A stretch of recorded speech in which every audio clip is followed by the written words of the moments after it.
I'm not letting you go back to the airport without answering the question.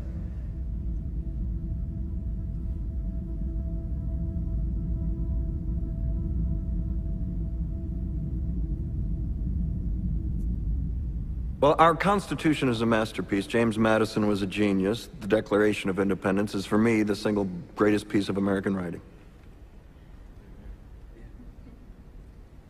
You don't look satisfied. One's a set of laws and the other's a declaration of war. I want a human moment from you.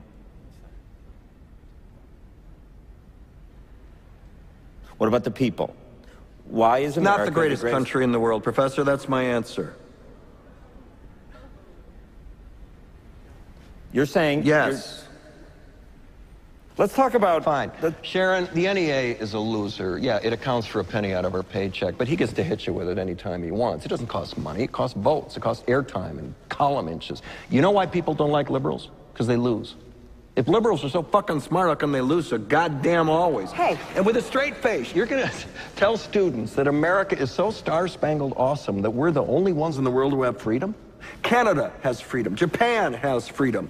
The UK, France, Italy, Germany, Spain, Australia, Belgium has freedom. So 207 sovereign states in the world, like 180 of them have freedom. All right. And yeah, you, sorority girl, just in case you accidentally wander into a voting booth one day, there's some things you should know. And one of them is, there is absolutely no evidence to support the statement that we're the greatest country in the world. We're 7th in literacy, 27th in math, 22nd in science, 49th in life expectancy, 178th in infant mortality, 3rd in median household income, number 4 in labor force, and number 4 in exports. We lead the world in only 3 categories: number of incarcerated citizens per capita, number of adults who believe angels are real, and defense spending, where we spend more than the next 26 countries combined, 25 of whom are allies. Now, none of this is the fault of a 20-year-old college student, but you nonetheless are, without a doubt, a member of the worst generation ever. So when you ask what makes us the greatest country in the world, I don't know what the fuck you're talking about.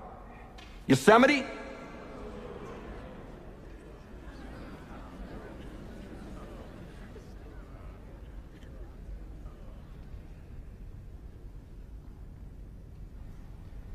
Sure used to be.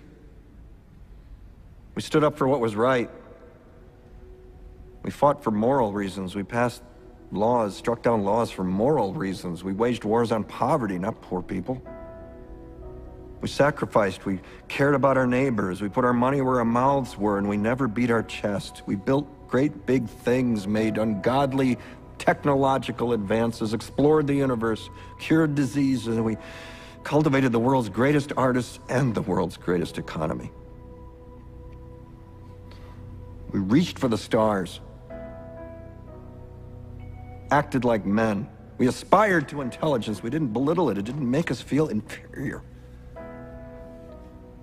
We didn't identify ourselves by who we voted for in the last election, and we didn't scare so easy.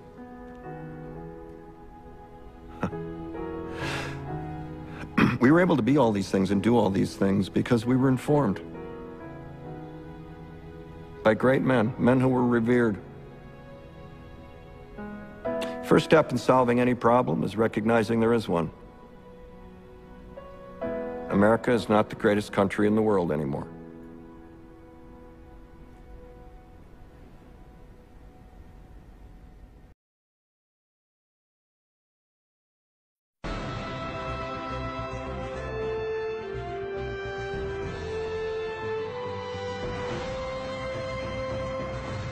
Does the government work for us, or do we work for the government? Tonight, what if the Constitution no longer applied?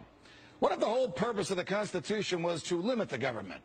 What if Congress's enumerated powers in the Constitution no longer limited Congress, but were actually used as a justification to extend Congress's authority over every realm of human life? What if the president, meant to be an equal to Congress, has instead become a democratically elected, term-limited monarch?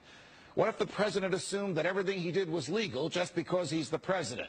What if he could interrupt your regularly scheduled radio and TV programming for a special message from him? What if he could declare war on his own? What if he could read your emails and your texts without a search warrant? What if he could kill you without warning? What if Supreme Court justices no longer looked to the Constitution to determine the constitutionality of a law, but rather simply to what justices who preceded them thought about it? What if the rights and principles guaranteed in the Constitution have been so distorted in the past 200 years as to be unrecognizable by the founders? What if the 50 states were no longer sovereign entities, equals to each other, and parents of the federal government they voluntarily constituted?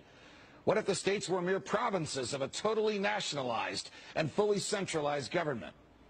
What if the Constitution was amended stealthily, not by constitutional amendments duly ratified by the states, but by the constant and persistent expansion of the federal government's role in our lives? What if the federal government decided if its own powers were proper and constitutional? What if the Constitution were no longer the supreme law of the land? What if you needed a license from the government to speak, to assemble, or to protest against the government? What if the government didn't like what you planned to say, and so it didn't give you the license? What if the right to keep and bear arms only applied to the government? What if posse comitatus, the federal law that prohibits our military from occupying our streets, were no longer in effect? What if the government considered the military an adequate dispenser of domestic law enforcement? What if cops looked and acted like troops and you couldn't distinguish the military from the police? What if you were not secure in your person, in your papers, and in your property? What if federal agents could write their own search warrants in defiance of the Constitution? What if the government could decide when you were and were not entitled to a jury trial? What if the government could take your property whenever it wanted? What if the government could continue prosecuting you until it got the verdict it wanted? What if the government could force you to testify against yourself simply by labeling you a domestic terrorist? What if the government could torture you until you said what the government wanted to hear? What if people running for president actually supported torture? What if the government tortured your children to get to you? What if government judges and government lawyers intimidated juries into convicting the innocent? What if the government could send you to your death and your innocence meant nothing so long as the government's procedures were followed? What if America's prison population, the largest in the world, was a cruel and unusual way for a country to be free? What if half the prison population never harmed anyone but themselves? What if the people had no rights except those the government chose to let them have? What if the states had no rights except to do as the federal government commanded? What if our elected officials didn't really live among us, but instead all had their hearts and homes in Washington, D.C.? What if the government could strip you of your rights because of where your mother was when you were born? What if the income tax was unconstitutional? What if the states were convinced to give up their representation in Congress? What if the government tried to ban you from using a substance in your body that is older than the government itself? What if voting didn't mean anything anymore because both political parties stand for big government? What if the government could write any law, regulate any behavior, and tax any event? The Constitution be damned. What if the government was the reason we don't have a Constitution anymore? What if you could love your country but hate what the government has done to it? What if sometimes to love your country you had to alter or abolish the government? What if Jefferson was right? What if that government is best which governs least? What if I'm right? What if the government is wrong? What if it is dangerous to be right when the government is wrong?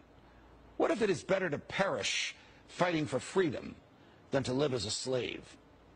What if freedom's greatest hour of danger is now?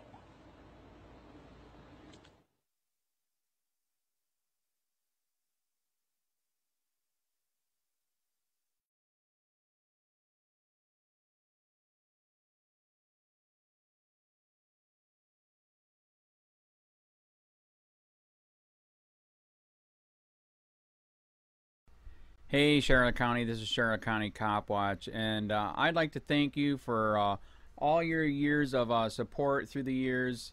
As a result, this channel has grown and allowed me an equity partnership in carmarshal.com. Please take the time to check them out. They help you buy and sell your next car, even have a negotiating tool to save you from the hassle of haggling with multiple dealers. The link is in the description below. Please click and help support and give if you can too through PayPal or Patreon. Thanks again.